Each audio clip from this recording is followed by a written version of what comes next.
질량 m짜리 로켓이 처음에 v라는 속도로 가는데 문제는 이제 뒤로 연료를 계속 분사를 하면서 앞으로 나가는 거예요. 그러면 우리가 물론 시스템을 연료 더하기 로켓 하면은 그 전체 시스템으로 보면 그 전체 시스템엔 작용하는 힘은 작용 반작용의 힘밖에 없기 때문에 전체적으로 센터 오브 매스는 항상 일정한 속도로 움직이지만 처음에 v라는 속도로. 그렇지만 우리는 앞으로 관심 있는 거는 요 로켓 전체 시스템을 이렇게 보는 게 아니라 로켓만의 시스템을 볼 거예요. 그러면 질량도 줄어들죠. 그래서 우리 이런 경우에 어떻게 이 로켓의 속도의 변화를 기술할 수 있을까 하는 걸 생각해 보는 거죠. 그래서 보면 처음엔 다음과 같이 있고 이제는 뒤로 약간 나갔는데 우리 물론 사인을 굉장히 이상하게 썼지만 어떻게 썼냐면 dt라는 시간 동안 dm만큼 로켓의 속도가 변했다고 합시다. 물론 로켓이 연료를 뿜고 나가니까 질량이 줄어들었을 테니까 dm은 음수일 거예요. dm은 음수이지만 우리 다음과 같이 쓰고 그러면 당연히 나가는 건 마이너스 dm으로 나가죠. 그래서 물론 약간 질량도 변했고 dt라는 시간 동안 속도도 v 플러스 dv로 변했다고 칩시다. 그 다음에 나가는 연료의 속도를 어디서 측정하나?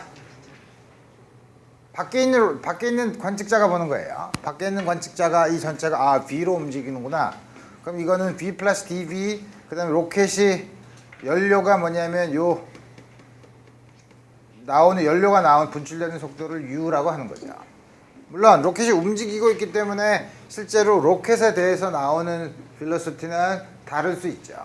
이 속도는 로켓이 움직이는 속도마다 다르기 때문에 우리 좀 더 감을 잡으려면 우리가 그럼 로켓에서 연료가 나가는 비율을 어떻게 측정을 하나?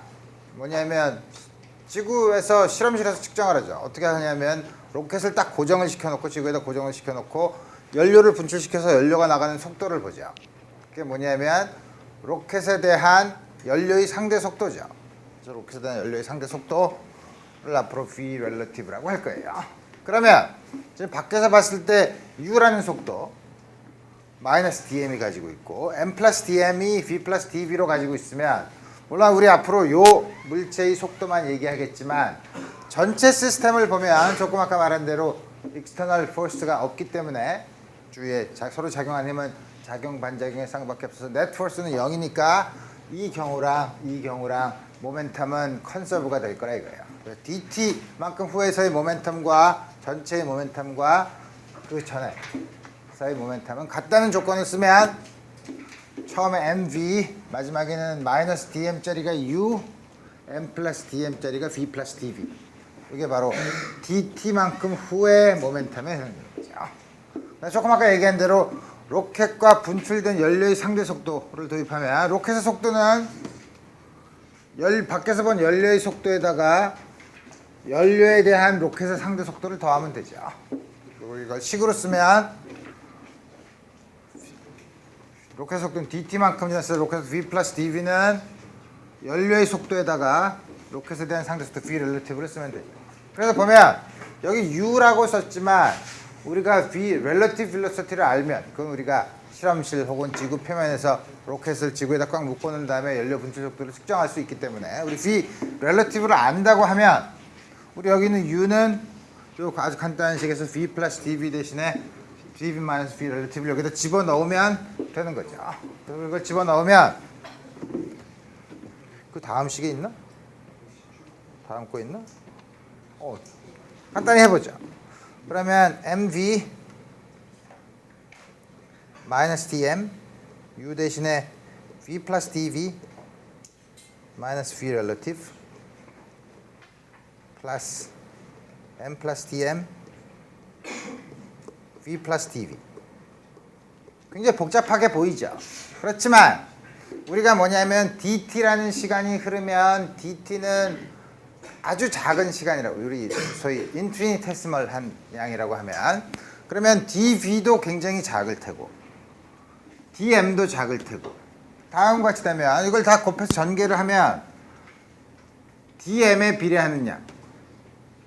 여기 보면 m 곱하기 v, m 곱하기 dv, v 곱하기 dm, dm 곱하기 dv 다음과 같은 양들이 다 많이 있죠.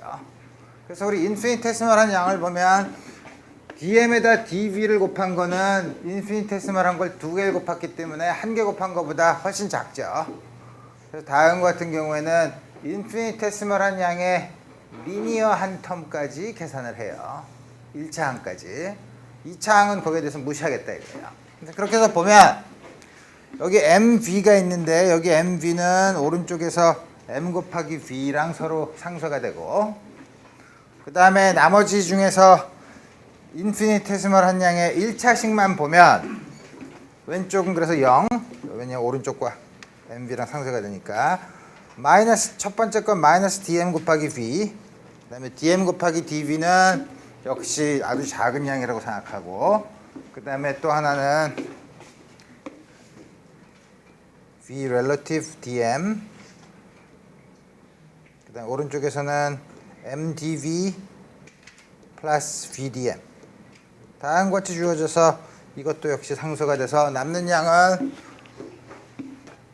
이 두 양밖에 없다는 거죠. 그래서 우리 그 식을 다시 쓰면 잘 보고 쓰면 다음과 같이 쓸 수 있다는 거죠.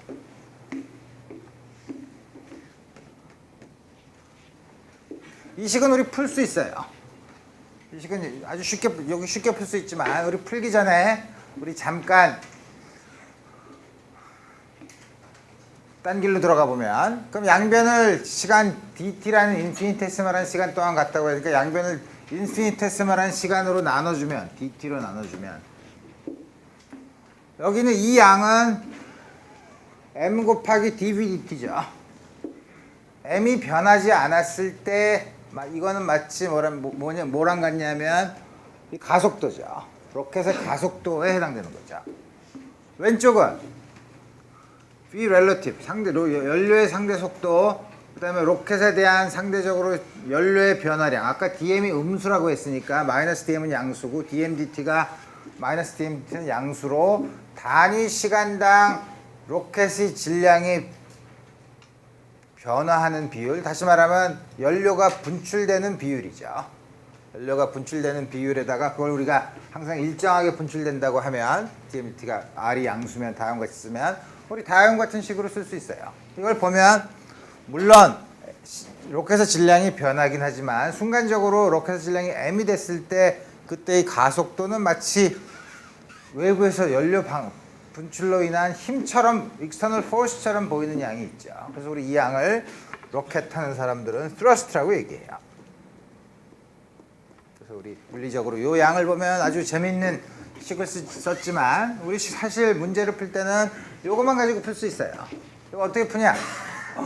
이거 어떻게 풀지?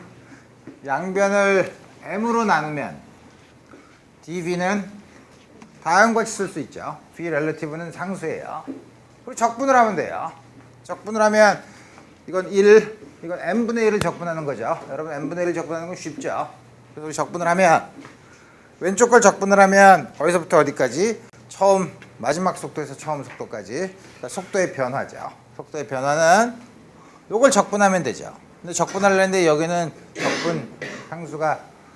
적분 변수가 m이니까 여기서는 적분의 상한과 하한이 vi였을 때 질량 vf였을 때 질량을 집어넣으면 이건 log로 주어지니까 vs log mi분의 mf인데 앞에 마이너스가 있으니까 순서를 분자분모를 바꿔주면 다음과 같이 해서 마이너스 부호를 없애면 다음과 같이 쓸 수 있죠. 그러면 속도의 변화는 질량의 변화, 질량의 레이쇼의 로그에 비례한다 이거예요. 그래서 뭐냐면 마지막은 로켓이 연료를 분출했으니까 속도가 질량이 점점 작아질 테니까 요건 틀림없이 1보다 큰 수 따라서 요건 양수가 되고 속도가 점점 늘어나는데 로거리드믹하게 늘어난다는 거죠. 질량의 레이쇼에 대해서. 우리 다음과 같이 우리 역시 질량이 변하는 경우에도 문제를 풀 수 있어요. 아주 작다는 거예요. 우리나라 말로 번역되는 건 아마 미소량이라고 번역돼 있을 거예요. 오케이. 그래서 우리 8장은 다 끝내고 우리 이제 여러 가지를 봤으니 우리 이제부터는 약간 특수한 경우의 운동을 보려고 해요. 특수한 경우의 운동이 뭐냐면 그 중에 하나가 원운동이에요. 우리가 원운동을 할 경우 이 물체의 원운동을 한다는 거 우리 알죠? 궤도가 원을 그리면 되죠. 원을 그리는데 이게 일정한 속도의 크기가 일정하게 움직이면 우리가 소위 등속 원운동, 유니폼 서큘러 모션이라고 하고 또 그렇게 똑바로 일정하게만 가나 빨리 갔다 늦게 갔다 빨리 갔다 늦게 갔다 할 수도 있죠. 이런 경우에는 우리 어떻게 물체의 운동을 기술할 것인가를 생각해 봅시다. 그래서 우리 회전을 보려면 우리 이제부터 좀 약간 복잡해요. 뭐가 복잡하냐면 회전을 볼 때 우리가 앞으로 여러 가지를 살펴볼 텐데 하나는 어떤 물체가 있어서 그게 포인트 파티클이고 어떤 점을 중심으로 이 포인트 파티클이 원운동을 할 수도 있고 혹은 지금까지 이제 우리가 봤으니까 물체가 포인트 파티클이 여러 개 모여있는 형태를 갖춘 구조를 가지는 물체를 생각할 수 있으니까 그 구조를 갖는 물체가 어떤 특별한 점을 중심으로 혹은 특별한 축을 중심으로 회전을 할 수도 있죠. 그래서 앞으로 회전을 하는 경우 물론 유니폼 서큘러 모션은 그 중에서 아주 특별한 형태죠. 그래서 우리 회전을 하는 경우 우리 어떻게 물체의 운동을 다룰 것인가 하는 거를 이제 생각해 봐야 되는데 이거를 지금 여기서 할 필요가 있나? 여기서 해야 되겠지. 그래서 뭐냐면 그 중에서 우리가 그럼 앞으로 생각해야 될 건 뭐냐면 나중에 포인트 파티클 생각하겠지만 다음과 같이 이렇게 생긴 물체 중에서 특별히 리지드 바디에 대해서 볼 거예요. 리지드 바디라는 건 우리나라 말로는 강체라고 하는데 그 강체의 강자가 어떻게 쓰더라? 한자로 쓰다 보니 처음에 기억이 났는데 이게 어떻게 쓰더라? 금강석 할 때의 강자인데 어쨌든 있죠. 굿사의 강자야. 이게 왜? 그래서 뭐냐면 리지드 바디의 정의는 뭐냐면 그 물체 안에 이무의 두 점을 잡았을 때 이무의 두 점 사이의 거리가 항상 변하지 않는 물체를 리지드 바디라고 해요. 물론 세상에 존재하지 않죠. 어떤 물체든 누르면 조금 들어가죠. 잡아당기면 조금 늘어나죠. 그렇지만 그런 길이의 변화를 혹은 부피의 변화를 무시할 수 있는 쉽게 말하면 아주 딱딱한 물체예요.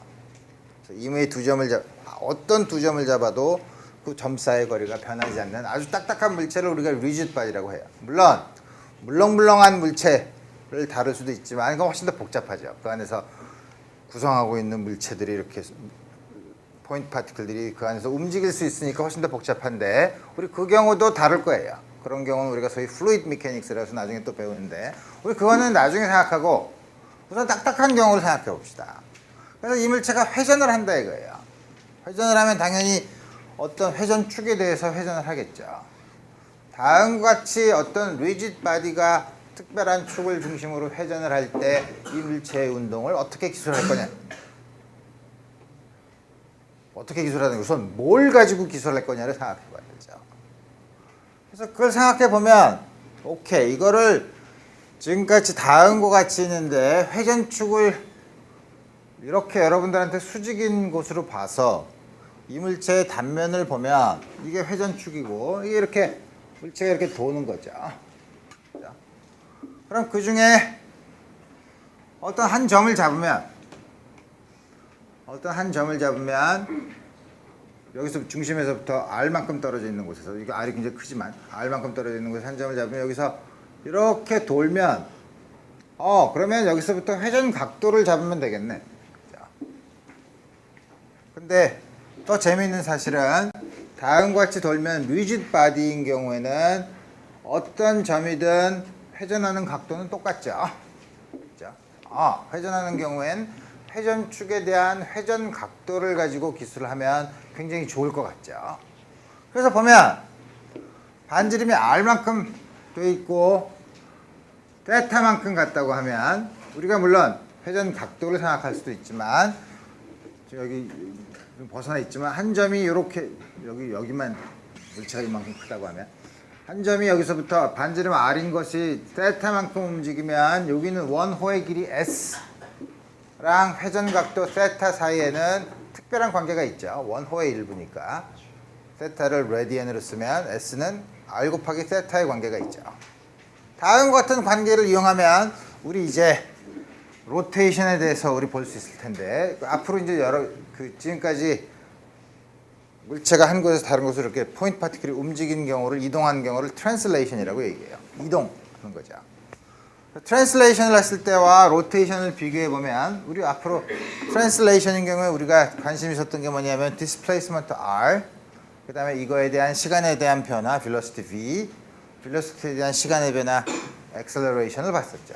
그럼 우리 여기서는 이게 대응돼서 로테이션인 경우에는 angular displacement 세타, 그다음에 세타에 대한 시간에 대한 변화, velocity라고 하지만 각도가 시간에 대해서 변한 거기 때문에 이 velocity랑 구별하기 위해서 angular velocity라고 불러요. 그다음에 숫자, 이 문자 나타내는 문자도 V랑 헷갈리니까 그리스 문자 오메가를 많이 흔히 써요. 그다음에 역시 angular velocity에 대한 시간의 변화 알파라고 쓰죠. 그래서 우리 이런 트랜슬레이션에서 나온 이런 양들을 로테이션에서는 angular displacement theta, angular velocity omega, angular acceleration alpha로 쓰겠다는 거예요. 그러면 사이의 관계는 어떻게 되냐면 조금 아까 본 것처럼 조금 아까 앞에 있는 그림을 다시 그렸어요. 다시 그려서 여기서 이 안에 있지는 않지만 우리 한 점이 여기서부터 이렇게 옮겨갔으면 angular position theta는 S가 R 세타니까 R분의 S죠. 물론 레디안으로 쓰는 거죠. 한 바퀴 돌면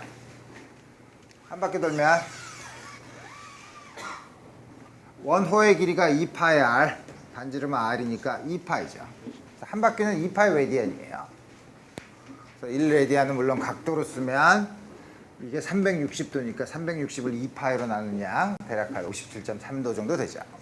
그래서 보면 다음과 같이 우리 세타와 원호의 길이 사이의 관계를 알았고 레디안으로 써야 되죠. 그 다음에 이제는 뭐냐면 앵귤러 velocity나 이런 거를 보려면 처음에 지금 이 회전을 하는 경우에는 이 축상에 반지름이 주어진 r인 경우에 아무 한 점이나 잡아도 상관없어요. 왜냐면 회전하는 세타는 전부 다 똑같기 때문에. 그래서 우리 임의의 r인 값에 대해서 처음에 t1일 때 x축의 양의 방향에서부터 세타 1, 조금 시간이 약간 지나서 t2일 때 세타 2라고 해봅시다. 여기서부터 각도가 이 차이가 델타 세타라고 하면 물론 세타 2 마이너스 세타 1이죠.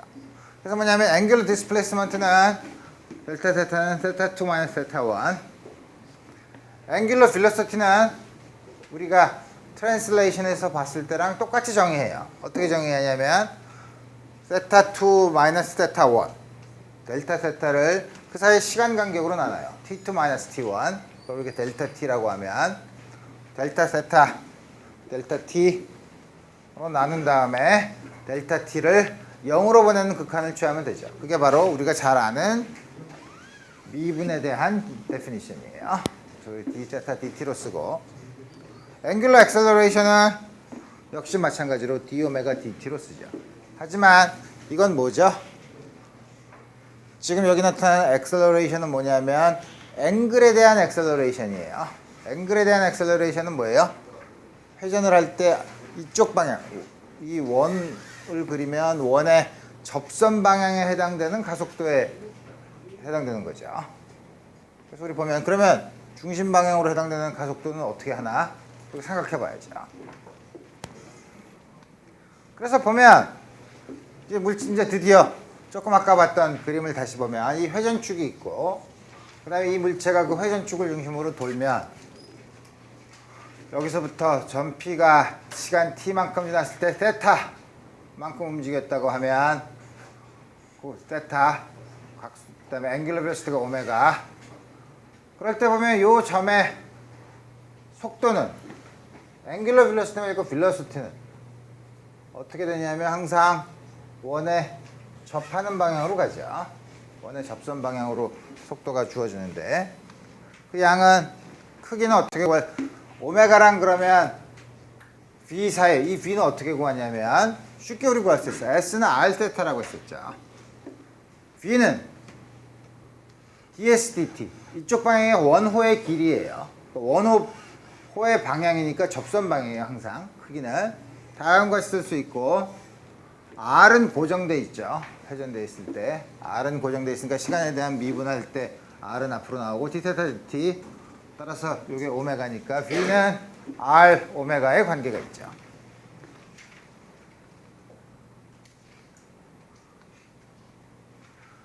가속도는 좀 약간 복잡해요. 가속도는 왜 복잡? 그림도 복잡하죠. V가 R 오메가의 앵귤러 빌러시티로 돌고 있으면 V는 R 오메가죠. 근데 이 물체가 어떻게 하냐면 이렇게 돌고 있으면 이쪽 방향, 다시 말하면 원호가 S가 시간에 따라서 S를 시간에 대해서 두 번 미분한 경우가 변하면, 다시 말하면 접선 방향으로의 속도가 변하면, V의 크기가 변하면 이쪽 방향으로의 가속도가 생기죠. 그건 뭐냐면 조금 아까 구했던 이걸 한 번 더 미분한 양은 dvdt는 R은 그대로 정해져 있고 R 곱하기 d 오메가 dt가 R 곱하기 알파인데 이 양은 접선 방향의 가속도예요. 요거는 각 앵귤러 액셀러레이션이 아니라 알파가 앵귤러 액셀러레이션이면 요즘에서의 접선 방향의 가속도 V의 크기가 어떻게 변하느냐 시간에 따라서 하는 걸 나타내는 거를 다음 R 곱하기 알파로 쓸 수 있고 그 방향은 원에 접하는 방향이죠. 그래서 우리가 요 밑에다가 subscript t를 집어넣어서 탄젠셜 액셀러레이션이라고 해요. 탄젠셜이라는 게 접선이라는 방향이죠. 뜻이죠. 그렇지만 또 재미있게도 뭐냐면 원 운동을 하면 이쪽 방향으로 속도의 크기가 변할 수 있지만 속도의 크기가 변하지 않더라도 다시 말하면 탄젠셜 액셀러레이션이 0이라고 하더라도 속도의 방향은 계속 변하죠. 그러니까 원 운동은 비록 속도의 크기, 스피드가 항상 일정하더라도 속도의 방향이 계속 바뀌기 때문에 이거는 가속 운동을 받아요. 그 가속도의 원 운동을 할 때 가속도의 방향은 중심 방향을 향해요. 좀 이따 증명할 거예요. 그 크기는 그래서 뭐냐면 그 크기는 R분의 V 제곱. V가 시간에 따라서 변하더라도 그 순간 속도가 V일 때 R분의 V 제곱. 여기서 V는 R 오메가이기 때문에 R 오메가를 집어넣으면 R이 하나 상쇄돼서 R 오메가 제곱으로 쓸 수 있어요. 이 양은 항상 중심을 향해요. 그래서 우리 AR, 레디얼 방향의 레디얼 액셀러레이션이라고 쓰고 실제 임의의 속도의 크기, 시간에 따라서 속도의 크기가 변하고 원운동을 할 경우에 이 물체의 가속도는 이 두 개를 벡터로 더해야 돼요. 요거랑 더해서 이렇게 되는 경우를 봐야 되죠. 그래서 뭐냐면 탄젠셜 액셀러레이션은 요 유도한 거에서 쉽게 볼 수 있었는데 레디얼 방향의 액셀러레이션은 다음과 같이 주어진다는 거는 처음 나왔죠. 우리 이걸 유도를 할 거예요. 어떻게 유도를 하냐면 가장 쉽게 보기 위해서 문제가 복잡하니까 탄젠셜 액셀러레이션이 0인 경우, 다시 말하면 스피드는 항상 일정한 경우만 생각해 보면 되죠. 그러면 그때는 이게 0이니까 그때 생기는 가속도는 바로 레디얼한 액셀러레이션밖에 없을 텐데 우리 그 경우를 쉽게 볼 수 있어요. 그래서 우리가 처음에 이 챕터의 타이틀에서 나오는 것처럼 유니폼 서큘러 모션, 우리나라 말로 등속 원운동을 하게 되죠. 어떻게 되냐면 우리 보면 물체가 등속 원운동을 하면 속도의 크기는 어느 점에서나 다 똑같고 방향은 항상 그 원에 접하는 방향이고 그 들어오는 가속도는 항상 중심을 향한다 이거예요. 중심을 향한다고 해서 우리 그런 액셀러레이션을 센트리페탈 액셀러레이션이라고 해요. 센트리페탈은 중심을 향한다는 뜻이에요. 여러분들이 혹시 들어봤을지도 모르는 원심력은 바깥으로 나가는 거니까 센트리퓨걸 포스라고 해요. 그래서 드디어 원심력과 구심력이 나오는구나. 걱정하지 말아요. 일반 물리 대학교에 들어와서는 원심력이라는 말 안 써요. 이 세상에 원심력은 없어요. 원심력은 다만 여러분들이 가속되는 좌표계에 있기 때문에 생기는 소위 fictitious force라고 해서 가상적인 힘이에요. 우리 그런 거 안 써요. 우리 앞으로 물리학에서 원심력이라는 말 안 써요. 물론 일상생활에서 쓸 수 있지만 우리 원심력이라는 말 안 쓰면 그럼 어떻게 하나 봅시다. 그럼 이게 도대체 어떻게 나오냐 이거예요. 어떻게 나오냐면 물론 그걸 하기 전에 그럼 일정한 속력으로 도니까 한 바퀴 도는데 걸리는 시간은 항상 일정하겠죠. 한 바퀴 도는데 걸리는 시간은 어떻게 구하나? 한 바퀴 길이를 속도로 나눠주면 되죠. 한 바퀴 길이가 2πr 나누기 v, 한 바퀴 도는데 걸리는 시간을 period 주기 t라고 불러요. 쉽게 구할 수 있죠. 그러면 속도는 이게 일정한 속도로 원운동을 한다고 쳐봅시다. 그래서 각도가 양의 x축에서부터 세타만큼 돼 있을 때 요 반지름이 r, 요거 x좌표를 xp, y좌표를 yp, 요 각도를 세타라고 합시다. 요 각도가 세타면 요게 접선을 그었을 때 y축 방향으로 요렇게 그었을 때 요 각도가 세타죠. 그런가? 요게 수직이니까 요거 더하기 요거는 90도, 요거 더하기 요거는 90도. 그래서 요게랑 거 같죠? 요 세타죠. 그래서 보면 여기서 V는 틀림없이 우리 유닛 벡터를 쓰면 X 성분과 Y 성분으로 쓸 수 있는데 요 V가 이렇게 되면 이거 X 성분은 sin θ인데 마이너스를 붙여야 되죠. 마이너스 V sin θ.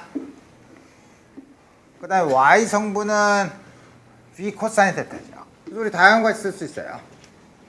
근데 우리 세타를 쓰지 말고 여기 XP랑 YP로 주어졌으니까 sin θ는 R분의 YP죠. R분의 YP. 코사인 θ는 R분의 XP죠. 그래서 우리 다양같이 썼어요. 이게 다양같이 썼고 그 다음에 이제 가속도를 구해보면 이거죠. 이걸 시간에 대해서 미분하면 되죠. 시간에 대해서 미분하면 IJ는 우리 시간에 대해서 변하지 않는 유닛 벡터니까 시간에 대해서 미분하는 건 생각할 필요가 없고 V도 벡터는 방향이 변하지만 V의 크기는 등속 유니폼 서큘러 모션은 V의 크기는 항상 똑같죠. V도 항상 일정해요. R도 항상 일정해요. 그럼 시간에 따라서 변하는 거는 요거밖에 없죠. YP랑 XP밖에 없죠. 그래서 미분을 하면 요거만 나온다 이거예요. 근데 요게 뭐죠? VY죠. 요거는 VX죠. 근데 VX는 여기서 구했죠. VX, VY가 있죠. 여기다 VY를 집어넣으면 R분의 VX래요.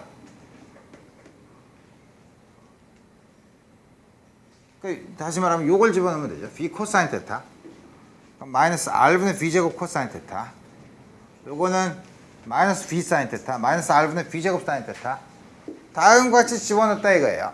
그러니까 크기는 이거의 제곱 더하기 이거의 제곱을 하면 코사인 제곱 θ 더하기 사인 제곱 θ라면 1이니까 크기는 R분의 V제곱. 방향은 IJ가 있었는데 마이너스 코사인 θ 마이너스 사인 θ죠. R 벡터가 X 성분이 코사인 θ 사인 θ에 비례하죠. 따라서 마이너스 코사인 θ 마이너스 사인 θ는 마이너스 R 벡터에 비례하죠. 그 방향이 어디죠? 중심을 향하는 방향이에요. 자, 이거는 어디에 있는가 하더라도 항상 중심을 향하는 방향이죠. 그래서 우리 아주 쉽게 센트리페탈 액셀러레이션의 크기, 방향은 항상 중심을 향하는 방향이라 이거예요. 그래서 우리 다음과 같이 센트리페탈 액셀러레이션을 구할 수 있어요. 그러면 다음과 같은 경우에 어떻게 갑자기 세타, 오메가, 알파가 나와서 헷갈리긴 하지만 우리 1차원의 운동이랑 아주 비슷해요. 뭐냐면 앵귤러 모션에서 나오는 여러 가지 오메가, 세타, 오메가 제곱 이런 양들은 리니어 모션에서 변수들이 만족하는 형태랑 아주 비슷한 걸 만족해요. 우리 이 식들을 봤죠. 우리 지난번에 뭐냐면 컨스탄트 액셀러레이션을 가지고 움직였을 때 여러 변수들 사이의 관계식이죠. 우리 많이 봤던 식들이 있죠. 그죠? 이 경우는 물론 특징이 요거는 x-x0, 디스플레이스먼트가 없는 관계식, 요거는 V가 없는 관계식, T, A, V0가 없는 식들이죠. 그럼 회전 운동에서 일정한 앵귤러 액셀러레이션 알파를 가지는 회전 운동은 어떻게 기술하냐? 보면 X 대신에 조금 아까 대응 관계를 본 것처럼 세타, V 대신에 오메가, A 대신에 알파를 바꿔넣어서 쓰면 돼요.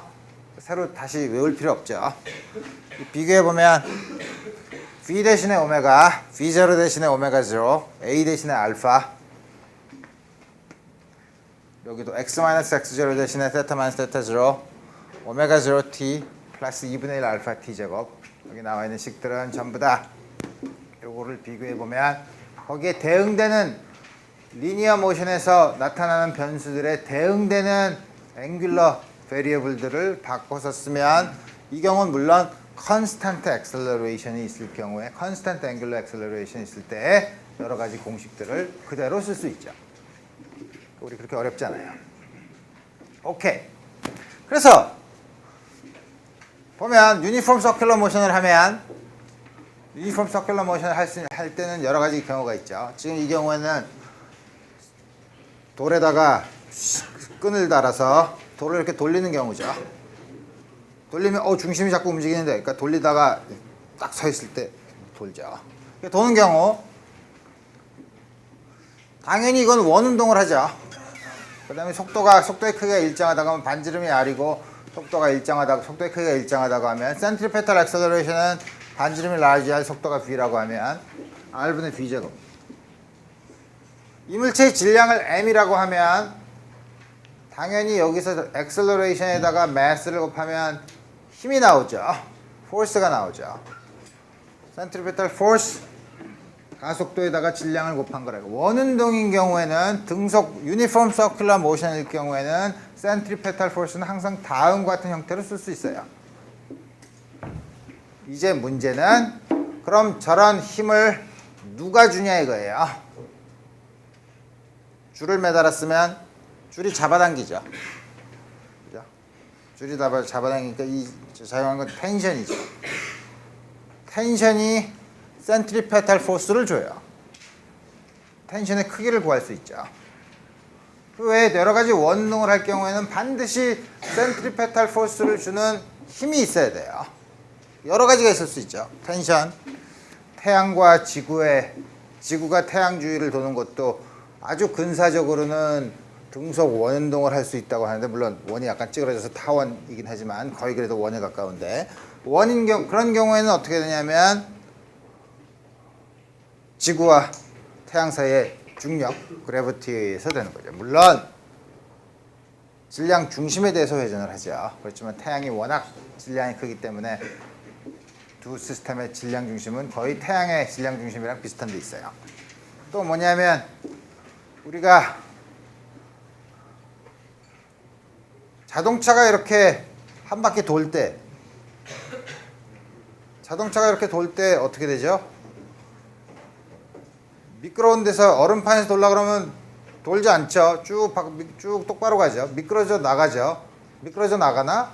아니죠. 똑바로 가죠. 근데 길이 휘어서 그렇지. 그렇죠. 똑바로 가죠. 근데 똑바로 가는데 밑에 프릭션이 있으면 또 가려고 하는 걸 못 가게 하는 방향이 뭐냐면 원의 중심 방향으로 향해요. 그런 경우에 프릭션이 줄 수 있죠.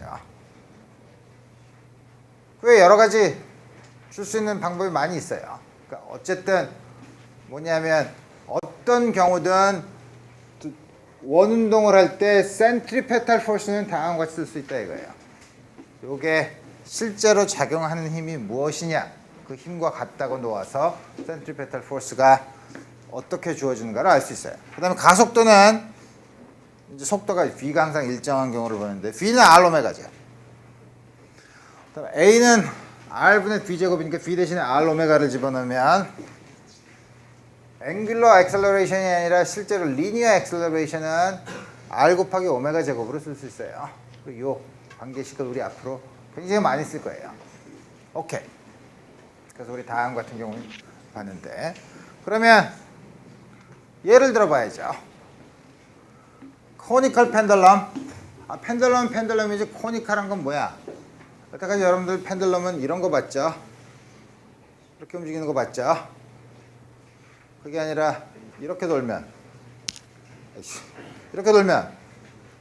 이 그리는 막대가 그리는 이 궤적이 원뿔의 일부가 되죠. 원뿔을 영어로 콘이라고 해요.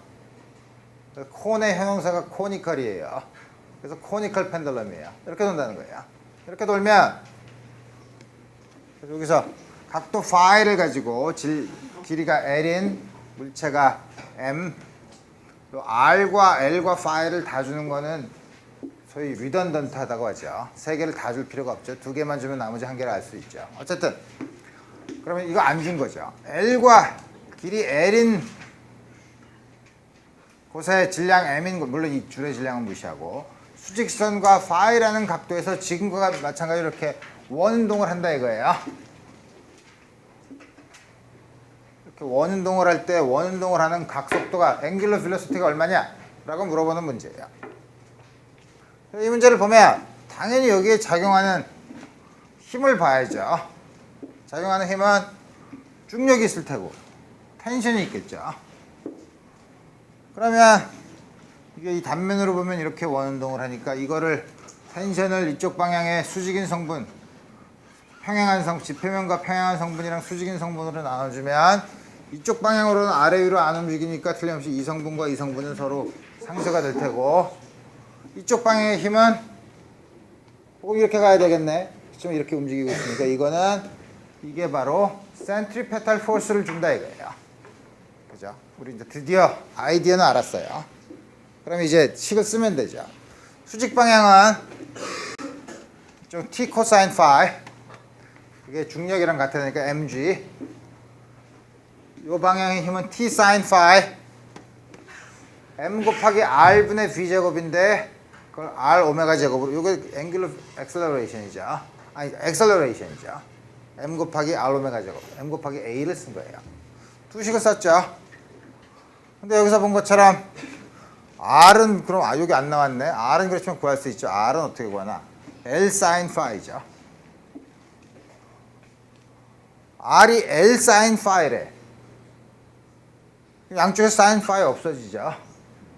T는 M L 오메가 제곱이에요. 자, 쉽게 볼 수 있죠. 그럼 그 양을 ML 오메가 제곱을 여기다 집어넣어요. ML 오메가 제곱 코사인 파이는 MG예요. 여기서 L 알죠, M 알죠, 파이 알죠, 다 아니까 양쪽에서 M은 상쇄가 되고 오메가 제곱은 G 나누기 L 코사인 파이. 그래서 앵귤러 빌로시티는 스퀘어 루트를 단 G 나누기 L 코사인 파이. 물론 여러분들이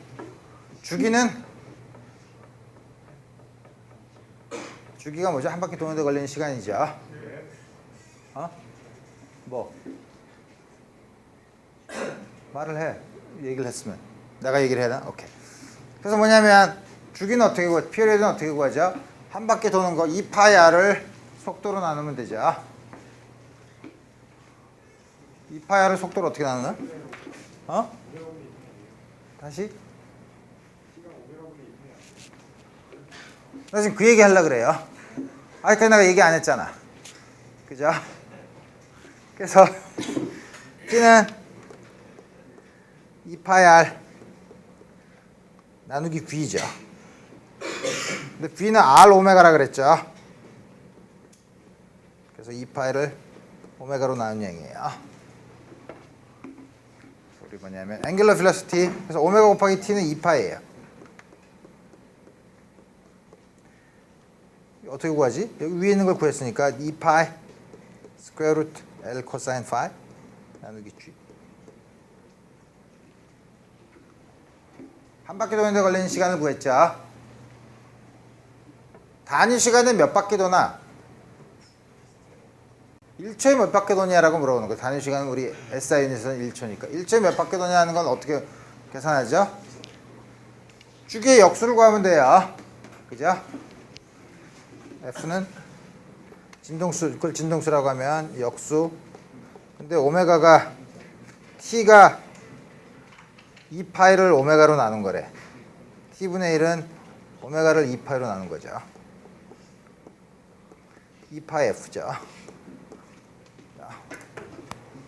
다음과 같은 관계를 가지는 걸 알 수 있어요. 여러 가지 문자가 나와서 여러분들이 헷갈리지만 그러니까 물어보는 게 뭔가를 t, period, 주기. 이게 주기를 어떻게 구해? 한 바퀴 도는데 걸리는 시간이에요. 그죠? 진동수 f. f가 뭐지?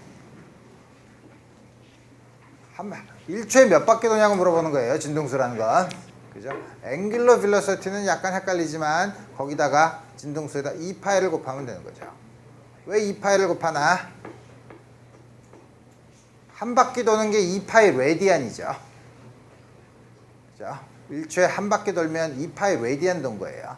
그래서 앵귤러 빌로시티는 항상 레디안으로 바꿔주는 그 컨버전 때문에 2파이를 항상 곱해줘요.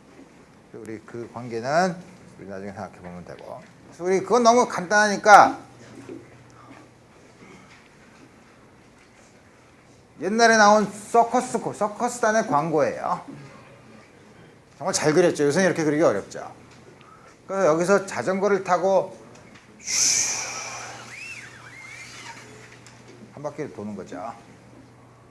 물론 여기서 내려올 때 막 페달을 밟고 내려오겠지만 우리 페달을 밟지 않고 그냥 쭉 내려와서 한 바퀴 삥 돈다고 쳐봅시다. 근데 내려오다가 아주 빠른 속도로 내려와야 이렇게 싹 돌고 내려오겠죠. 가다가 속도가 작으면 올라갔다가 이렇게 내려오겠죠. 속도가 어중간하면 뚝 떨어지겠죠. 그죠? 그래서 이걸 할 때는 서커스단이 이런 걸 고안을 할 때는 이 사람이 다치지 않으려면 여러 가지 생각을 해야 되는데 그 중에 하나가 다음과 같은 회전 운동에 대한 일반 물리적 고찰을 해야 된다는 게 굉장히 어려운 일이죠. 그래서 보면 이게 떨어지지 않으려면 지면에서 떨어지지 않고 가려면 어떻게 돼요? 항상 여기 붙어 있어야 되죠. 돌아갈 동안. 그죠? 돌아갈 동안 붙어 있다는 게 무슨 뜻이에요? 어느 표면에 붙어 있다는 뜻이 무슨 뜻이에요? 뭐죠? 쉽게 생각하면 돼요. 여러분들이 물에 풍덩 들어갔을 때 내가 물 위에 떠 있나 바닥에 닿아 있나를 알 수 있는 방법이 뭐죠? 발로 디뎌보는 거죠. 디뎌봐서 안 디뎌지면 큰일인데 디뎌지면 괜찮군. 이게 뭐예요? 노멀 포스를 아는 방법이에요. 노멀 포스가 있으면 내가 어디에 닿아 있다는 걸 알 수 있어요. 그죠? 그래서 뭐냐면 어디에서든지 닿아 있다는 것은 뭐냐면 어디에 이 회전 운동을 하는 동안 어디에서든 자전거는 바닥에서 노멀 포스를 느끼고 있어야 돼요. 그죠? 그러면 노멀 포스를 느끼기가 제일 어려운 데가 어딘가? 여기죠. 그죠? 맨 위에 올라왔는데 이게 안 닿네. 그럼 떨어지는 거죠. 여기서 맨 위에서 노멀 포스가 있어야 된다 이거예요. 그래서 오케이. 이게 한 바퀴 돌 수 있는 드디어 문제를 바꿨어요. 다음과 같이 한 바퀴 돌 수 있다는 건 맨 꼭대기에서 노멀 포스가 적어도 0보다 커야 된다는 거죠. 아주 미니멀리 0보다 조금만 크면 되죠. 그죠? 이 전에 0이 되면 안 된다는 거죠. 그 조건을 보는 거예요. 그래서 맨 위에 있을 때 여기 작용하는 힘이 뭐죠?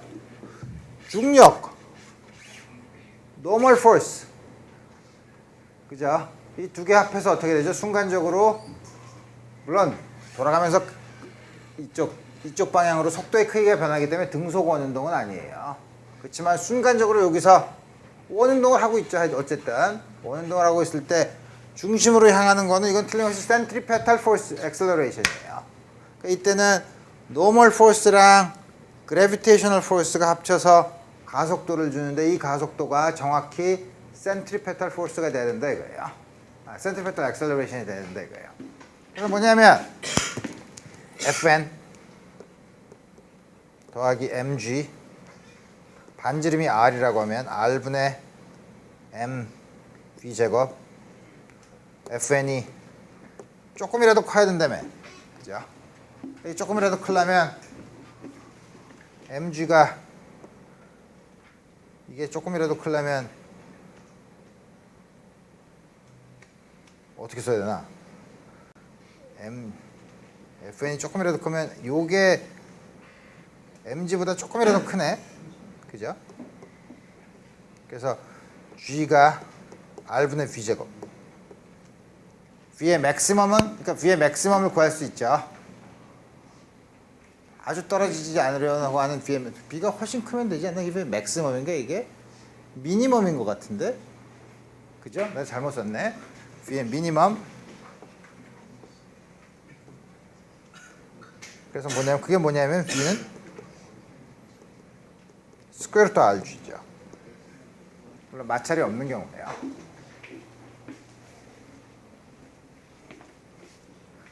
그래서 우리가 가지고 있는 책에는 좀 더 꼬아놨어요.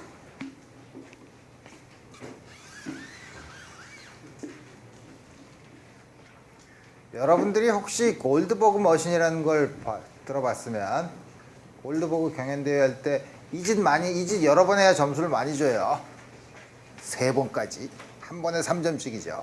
그런 거 안 해봤나? 그런 거 해요. 구슬을 떨어뜨려가지고 골드버그 머신이라는 거 들어봤죠. 골드버그 머신의 정의가 뭐죠? 일상생활에서 일어날 수 있는 아주 간단한 작업을 복잡한 역학적인 도구를 통해서 수행하는 거죠. 그래서 보면 토스터 아침에 일어나서 토스터 빵 하나 굽는데 얼람클럭이 찡 울리면 구슬이 떨어져가지고 도미노 흐른 다음에 구슬이 별짓 다 하죠. 그 중에 하나예요. 여기서 쑥 와서 돌아가는데 구슬이 떨어져서 돌아가는데 여기서 떨어지는 속도가 작으면 여기서 속도가 이제 작겠죠. 여기를 이렇게 돌아갈 수 있는 여기서의 조금 아까 뭘 구했죠? 여기서의 최소한의 속도를 구했죠. 여기서 이 속도를 얻으려면 여기 마찰이 프릭션이 없으면 얼마나 높은 데서 떨어뜨려야 적어도 컴플리트 서클을 이루고 갈까 하는 문제예요. 우리 아까 구했죠? 여기서의 속도만 알면 되죠. 여기서의 속도가 얼마였었죠? 아까? 여기서의 속도가 적어도 v제곱이 rg가 되기만 하면 되죠. 여기서의 속도가 v제곱이 rg가 되려면 얼만큼 높이에서 떨어뜨려야 되는 문제로 바뀌었어요. 무슨 문제죠 그러면? 미케니컬 에너지 컨서베이션 문제예요. 그죠? 여기서의 포텐셜 에너지는 여기서의 포텐셜 에너지 플러스 카이네틱 에너지랑 같다고 놓으면 되죠. 그죠? 여기서 요거의 미니멈이니까 당연히 H 미니멈 MGH 미니멈은 2분의 1 MV 미니멈의 제곱 더하기 2배 MGR. 여기가 기준점이면 여기 2R만큼 올라가 있죠. 그죠? 양변에서 M을 없애면 그다음에 V제곱이 RG라며 2분의 RG야. 2분의 RG에다가 2GR을 더하면 2분의 5RG네. H 미니멈은 2분의 5R이에요. 자, 앞에 문제를 봤으니까 이 문제를 두 줄에 풀 수 있어요. 이 문제부터 달랑 나오면 이 스텝을 먼저 해야 되죠. 자, 요 위에서 여기서 원운동을 할 수 있는 조건이 뭔가? 어떻게 하면 원운동을 하지? 어디서나 수직 항력이 있어야 된다고 보면 되죠. 근데 수직 항력이 제일 작을 수 있는 곳이 여기니까 여기서 수직 항력이 적어도 0 이상이 돼야 된다는 조건을 먼저 쓰고 나오는 속도에 대한 조건, 그 다음에 미케니컬 에너지 컨서베이션 쓰면 돼요. 문제가 어려워 보이지만 이렇게 잘라서 보면 쉽게 볼 수 있죠. 미국에서 옛날에 유행했던 방법이 놀이기구 중에 하나인데 이게 막 돌아요. 그럼 사람이 옆에 딱 뛰어서 탁 붙으면 막 돌면 달라붙는데 내려올라 그러죠, 중력 때문에.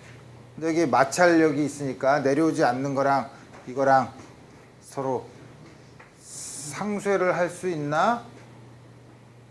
이게 빨리 돌면 센트리페탈 포스가 R분의 mv 제곱이라 그랬죠. 근데 R분의 mv 제곱 그거는 이게 크면 클수록 센트리페탈 포스가 크는 이상 이거 어떻게 나와요? 바닥을 반대방 수직한 게 노멀 포스죠.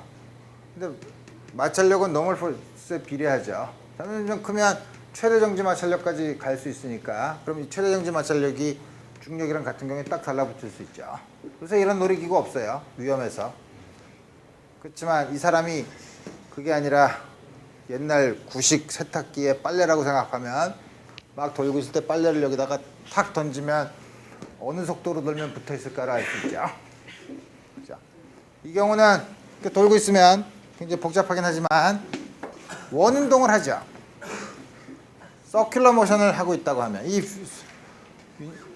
V라고 되면 틀림없이 Fn은 뭔진 모르지만 질량을 M이라고 하면 반지름이 R V제곱으로 주어질 거라 이거예요. 그러면 이게 미끄러지지 않으려면 제일 커질 때가 되도록이면 작게 하고 싶으니까 이 속도를 빨리 하면 전기값이 더 많이 나가니까 제일 작게 만들려면 이게 작으려면 V가 점점 작아야 되는데 작아져도 또 마찰력 이게 최대 정지 마찰력이 되면 이게 FS 아니 뭐더라? FS는 최대 정지 마찰력은 μS 곱하기 FN 이게 mg랑 같으면 되죠. 그래서 μS R분의 V제곱은 G, V는 스퀘어 루트 RG 곱은 μS 다음 같이 주어지면 되죠. 이거보다 빨리 돌리면 돼요. 다음 같은 곳으로 돌리면 된다 이거예요. 이건 너무 잘 생각할 수 없는 거야. 그럼 우리 주위에서 있는 걸로 해볼까? 주위에서 있는 걸로 해봅시다. 자동차가 마찰이 있는 곳에서 이렇게 반지름이 R인 곳에서 일정한 속도 V로 돌고 있다고 쳐봅시다. 원운동을 하죠. 등속 유니폼 서큘러 모션이죠. 그러면 다음과 같이 원운동을 하면 반드시 센트리페탈 포스, 센트리페탈 액셀러레이션이 있다고 했는데 센트리페탈 포스는 어떤 걸까? 자, 여러분들이 차 안에 타고 있으면 어떤 힘을 받냐 하면 바깥으로 밀려나네. 난 힘을 받네. 이쪽 방향으로가 아니고 그거는 가속이 되는 좌표계죠. 우리 모든 문제는 가속이 되는 좌표계에서 안 풀어요. 우리 바깥에 있는 사람이 봐요. 바깥에 있는 사람이 보면 똑바로 가려고 하는데 마찰이 없으면 마찰이 이렇게 이쪽으로 이렇게 돌려고 하면 이쪽으로 똑바로 가려고 하는데 그렇지 않게 자꾸 가운데로 밀어주는 힘은 미끄러지지 않게 하는 프릭션이 있죠. 그래서 다음과 같이 원운동을 할 때는 프릭션이 있어야만 원운동을 할 수 있어요. 쉽게 그 반대를 생각해보면 쉽게 알 수 있죠. 바닥이 미끄러울수록 돌기 어렵죠. 다음과 같이 되는 경우 그러면 반지름이 R인 경우에 여기에 최대 정지 마찰력이 μS라고 하면 정지 마찰 계수가 μS라고 하면 미끄러지지 않고 여기를 돌 수 있는 최대 속도가 얼마냐? 물어볼 수 있죠. 왜 최대 정지 마찰력을 얘기하죠? 바퀴가 땅에서 구르고 있으면 바퀴는 땅에서 안 미끄러지죠. 바퀴는 돌고 있지만 바퀴가 순간적으로는 지면에 대해서 정지하고 있죠. 그렇죠? 그래서 바퀴는 안 달아요. 여러분들이 걸어 다닐 때 신발이 왜 다를까? 걸어 다니면 마찰이 작용하니까 그렇죠. 마찰이 작용해도 신발 바닥이 상대적으로 땅과 붙어 있으면 닳지 않아요. 미끄러질 때 닳아요. 그죠? 나 그 얘기를 왜 했지? 어쨌든 다시 문제로 돌아가면 그래서 이 물체를 이렇게 수직인 나올 경우에 이걸 보면 중력, 그래서 weight. 그 다음에 normal force, friction.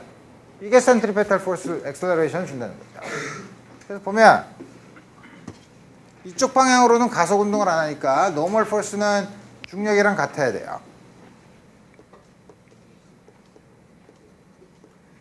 이게 빨리 돌면 돌수록 FS가 커지니까 그거의 최대값은 USMG죠. 이게 뭐가 돼야 된다고 하면 센트리페탈 포스가 돼야 되죠. 이게 V 맥시멈이죠. 양변에서 M을 없으면 V는 스퀘어 루트 US GI 다음과 같이 주어지죠. 그럼 마찰이 있어야지 도네. 근데 우리 세상은 마찰이 없잖아. 그래도 마찰이 있잖아. 그렇죠. 마찰이 없으면 어떻게 되지? 마찰이 없어도 돌릴 수 있나? 돌릴 수 있어요. 어떻게 돌리냐면 기울이면 되죠. 비타를 이렇게 기울이면 되죠. 여기는 마찰이, 프릭션이 없다고 생각해 봅시다. 이걸 이렇게 기울이면 무슨 일이 벌어지냐면 이제 노멀 포스가 이쪽 방향이죠. 기울어진 각도가 세타라고 하면 다음과 같이 작용하니까. 그러면 여기 작용하는 힘은 중력, 노멀 포스 중에 이거의 수직인 방향은 서로가 상쇄되고, 왜냐하면 위아래로 올라가진 않으니까. 노멀 포스의 이쪽 방향 성분이 있죠. 이 성분이 센트리페탈 포스가 될 수 있죠. 마찰이 없어도 도로면을 이렇게 기울이면 원운동을 할 수 있어요. 그래서 뭐냐면 이때는 세타만큼 기울어졌을 때 얼만큼 어떤 속도로 움직여야 미끄러지지 않고 이렇게 원운동을 할 수 있냐 이거예요. 볼 수 있죠. 뭐냐면 n 코사인 테타는 mg, n 사인 테타는 r분의 mv 제곱. 등속 원운동을 할 때 n을 구하고 싶어? 안 싫어. 그러면은 이 식을 밑에 식을 위식으로 나눠주면 탄젠트 테타는 v 제곱 나누기 rg, v는 스퀘어 루트 rg 탄젠트 테타. 아까 여기서는 v는 뭐라 그랬죠? 뮤s rg라 그랬죠. 뮤s 대신에 탄젠트 테타를 집어넣으면 돼요. 여기서 많이 본 것 같은 기분이 들죠? 우리 최대 정지 마찰력 뮤s를 측정하는 방법 중에 하나가 뭐죠? 동전을 올려놓고 올렸을 때 미끄러지기 시작하는 각도가 뮤s라고 했었죠. 미끄러진 각도의 탄젠트 테타가 굉장히 유사한 경우를 볼 수 있죠. 그렇지만 둘 다 실제 상황에서 안 벌어지죠. 여러분들이 고속도로나 이런 차가 빨리 갈 수 있는 도로를 보면 프릭션도 있고 가다 보면 도로강상 회전할 때 보면 이렇게 기울어져 있죠. 두 개 다 섞여 있죠. 그래서 우리 두 개를 다 봤으면 두 개 다 섞여 있는 경우를 보자 이거예요. 실제로 자동차가 경주를 하는 경우 각도가 세타로 이루어져 있고 여기 프릭션이 있는 경우 얼마나 빠른 속도로 어느 정도까지 빠른 속도로 움직여야 미끄러지지 않고 원운동을 할 수 있냐 이거예요. 반지름 R인 반지름이 R이고 속도가 V는 등속 원운동을 하는 그 순간적인 경우라고 생각해 봅시다. 어떻게 하냐 이거예요. 이제 두 개가 섞여 있어요. 마찰 프릭션도 있고 길도 기울어져 있어요. 이걸 어떻게 하나? 미치겠네. 아니고 이 경우는 작용하는 힘을 보면 되죠. 작용하는 힘은 중력 당연히 있을 테고, normal force. 그 다음에 이게 마찰이 없으면 이렇게 갈 텐데 그렇지 않고 마찰은 이쪽 면에 이쪽 방향으로 작용할 테니까 중력, 프릭션, normal force가 있어요. 그 세 개를 더해서 이쪽 방향으로 가는 힘이 센트리페탈 포스가 되면 돼요. 나머지 방향 쪽은 전부 다 더해서 0이 되면 되죠. 이렇게 되니까 이쪽, 왜냐하면 원운동은 이렇게 원운동을 하죠. 그러니까 센트리페탈 포스의 방향은 이 방향이 돼야 되죠. 아까 코니컬 펜들럼인 경우랑 마찬가지로. 그래서 뭐냐면 그렇다면 좌표축을 이렇게 잡는 게 좋아요. 그래서 이렇게 잡았어요. 이 중에서 수직 방향의 힘은 상쇄가 돼야 되죠. 수직 방향의 힘이 어떻게 되죠? n 코사인 테타는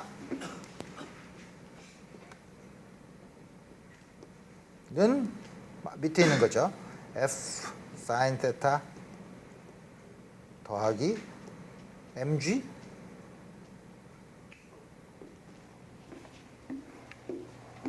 이게 테타면 이게 테타인가? 그렇죠. 여기 90도니까. 그 다음에 이쪽 방향은, 이쪽 방향의 성분은 n 사인 테타네. 더하기 f 코사인 테타는 r분의 mv 제곱. 겨우 미끄러질 때니까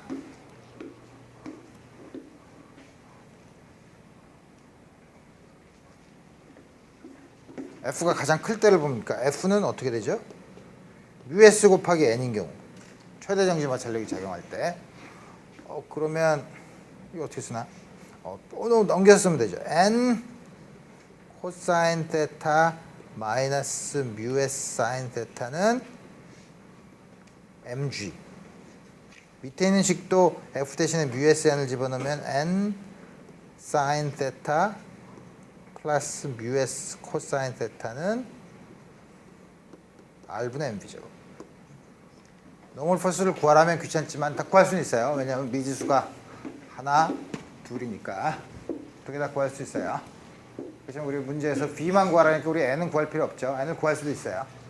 구하지 않을 가장 쉬운 방법은 이걸로 나눠주면 되죠. 자, 나눠주면 M은 없어지고 B제곱은 R 곱하기 G니까 이쪽으로 가면 어떻게 되는 거야? 이쪽으로 가면 이걸로 나눠주면 RG 사인 테타 US 코사인 테타 US 사인 테타 스퀘어 다음과 같이 구할 수 있죠. 아까 뭐죠? 프릭션만 있었을 경우 스퀘어 루트 뮤 S RG 마찰이었고 기울어지기만 했을 때는 탄젠 세타 곱하기 RG. 복잡하죠? 훨씬 더 복잡하긴 하지만 여러분들이 집에 가서 증명을 해보세요. 요 값은 US보다 크고 RG보다 탄젠 세타보다도 커요. 두 개 한꺼번에 있으면 훨씬 더 빠른 속도로 원운동을 할 수 있다는 거죠. 오케이. 드디어 지난번에 사람으로 해서 굉장히 이상했지만 이와 같이 마찰이 없는 반원 모양의 반구 해프스피어로 되어 있는 꼭대기에 얼음이 있고 햇볕이 쪼이면 점점 미끄러져서 쑥 떨어지죠. 그죠? 떨어질 때 어떻게 떨어지나? 딱 달라붙어서 그렇게 떨어진다고 믿는 사람은 없죠. 그죠? 떨어져 봤어야 알지. 그럼 우리 차근차근 생각해 봅시다. 어떻게 떨어지나? 떨어질 때 보면 요 경우에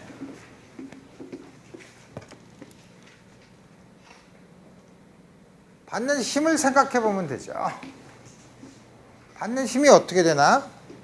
당연히 중력, 노멀 포스. 그래서 이걸 나눠 보면 요게 세타면 요게 세타지. 이게 mg 코사인 테타, mg 사인 테타. 맞죠? 처음에 있을 때는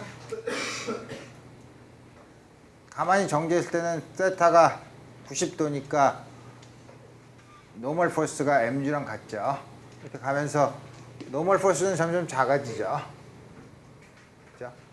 아니지, 노멀 포스는 중력이 이게 점점 작아지죠. 노멀 포스가 이렇게 있죠. 이쪽으로 생기는 가속도가 있죠. 점점 빨라지죠. 내려오면서 속도가 점점 빨라지죠. 역학적 에너지 보존 법칙에서도 포텐셜 에너지가 운동 에너지로 바뀌는 속도가 점점 빨라지죠. 근데 이렇게 여기 붙어있는 순간에는 원운동을 해요.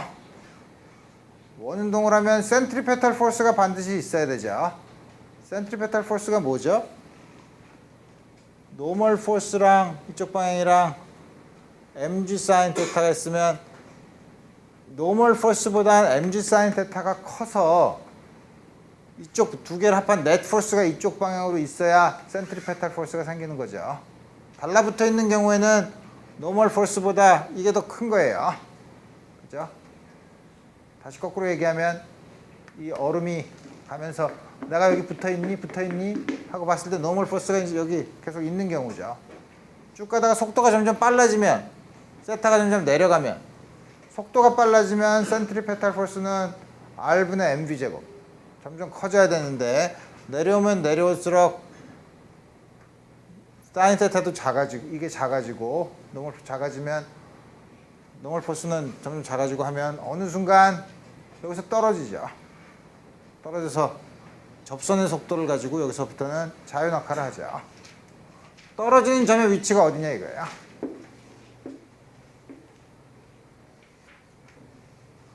떨어지는 점이 언제죠? 노멀 포스가 0일 때예요. 그죠?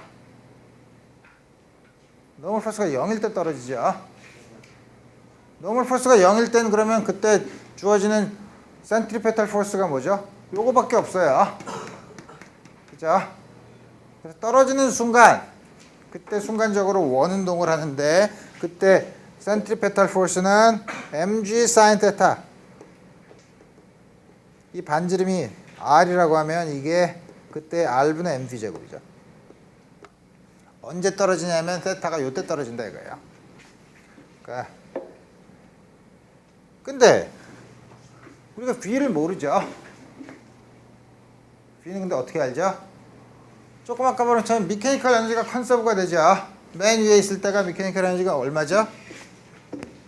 mgr 요만큼 있을 때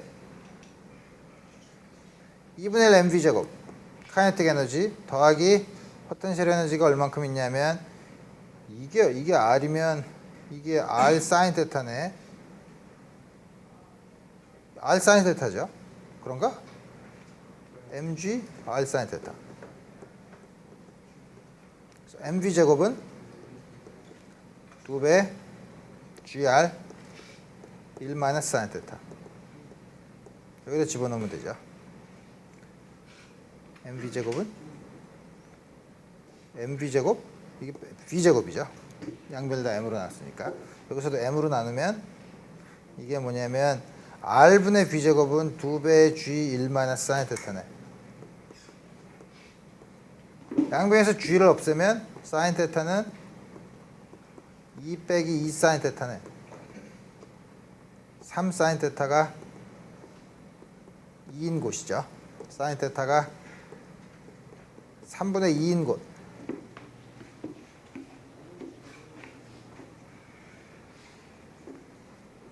그러면 높이 요 h는 얼마큼 높이에서 떨어지냐면 r 사인 테타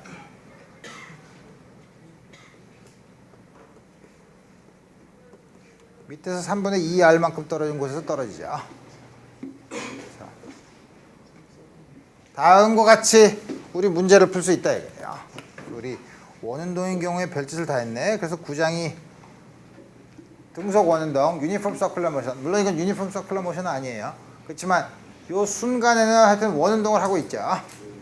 그때로 우리 본 거죠.